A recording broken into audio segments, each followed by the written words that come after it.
নমস্কার বন্ধুরা, welcome to my channel তমশ্রীস লাইফস্টাইল।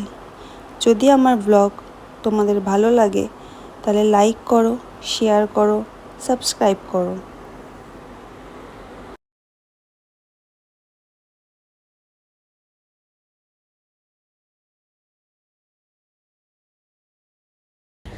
তো আজকে বৃহস্পতিবার, সকাল 9টা মতো বাজে।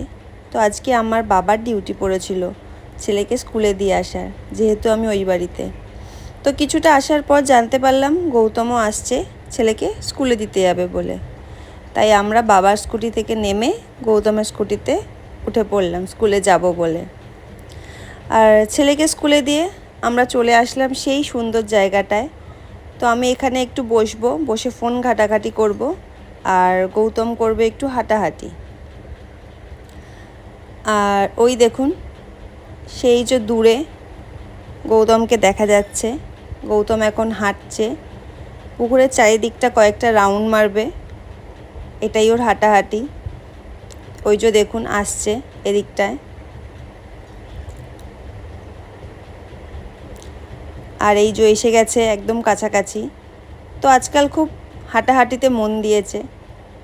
দেখা যাক কতদিন কন্টিনিউ হয়, কতদিন মনটা থাকে হাঁটাহাঁটির ওপর। হাঁটাহাঁটি করা তো ভালোই, তাই না? তো ছেলেকে স্কুলে দিয়ে আমি একটু বাড়ি এসেছি। বাড়িতে এসে স্নান টান করে এখন ফ্রেশ হয়ে নিলাম। তারপর ছেলেকে স্কুল থেকে নিয়ে তারপর আবার ওই বাপের বাড়ি যাব। তো চলুন দেখা হবে বাপের বাড়িতে। আর এই বাড়িতে এসে দেখলাম মা আর মাসি দুজনে মিলে পুজোর জায়গাটা সুন্দরভাবে গুছিয়ে নিয়েছে। একদম রেডি, গোছানো।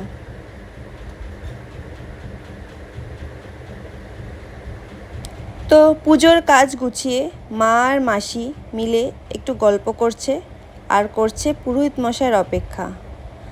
আর আমার ছেলে, সে তার কাজ চালিয়ে যাচ্ছে, দুষ্টুমি।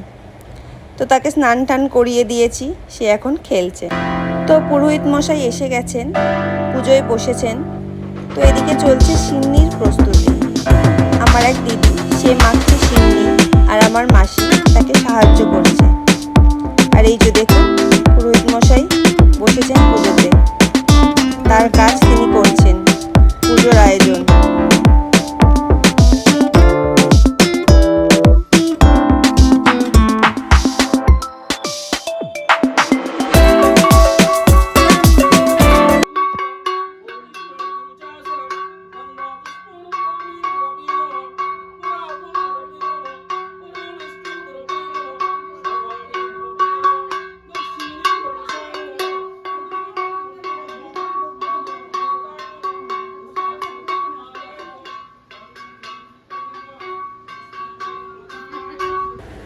তো একেই বলে বোধহয় ভক্তি, নিষ্ঠা। কারণ বাইরে দেখুন এত গরম, তার উপরে এই যজ্ঞের আগুন, সব মিলিয়ে ঘরটার মধ্যে একটা প্রচণ্ড তাপ সৃষ্টি হয়েছিল, যেখানে আমরা 1 সেকেন্ডও যেতে পারছিলাম না। কিন্তু ওনাকে দেখুন কি সুন্দরভাবে নিষ্ঠা করে পুজো করে চলেছেন, যজ্ঞ করে চলেছেন। তো খুব সুন্দর ছিল জিনিসটা, দেখার মতো।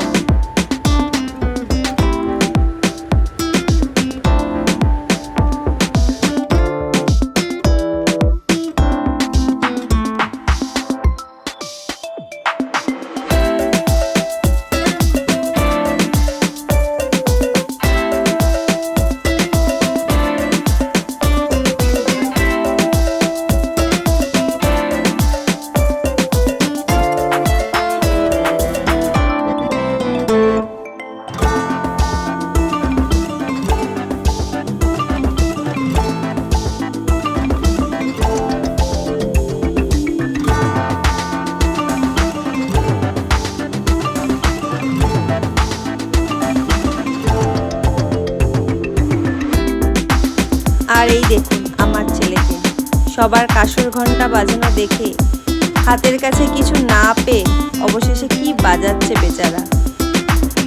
তো যাই হোক, বাজাক, কি আর করা যাবে, বাচ্চা মানুষ।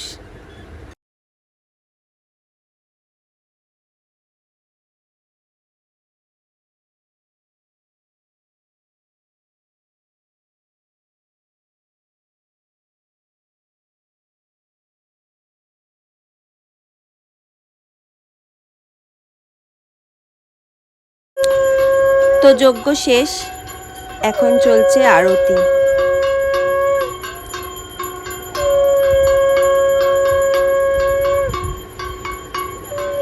তো রাতে এত সুন্দর সাজার পরেও একটাও ফটো তুলিনি, কিন্তু রাতে দেওর আসার পর জোর করে ফটো তোলালো, তার জন্য দুটো ফটো পেলাম, এখানে শেয়ার করলাম। তো সন্ধে হয়ে গেছিল, এক এক করে লোকজনও আসতে শুরু করে দিয়েছিল। তো তাই তাদের সাথে মজা, আড্ডা, গল্প সবই চলছে। তার সাথে সাথে চলছে তাদের প্রসাদ খাওয়াও।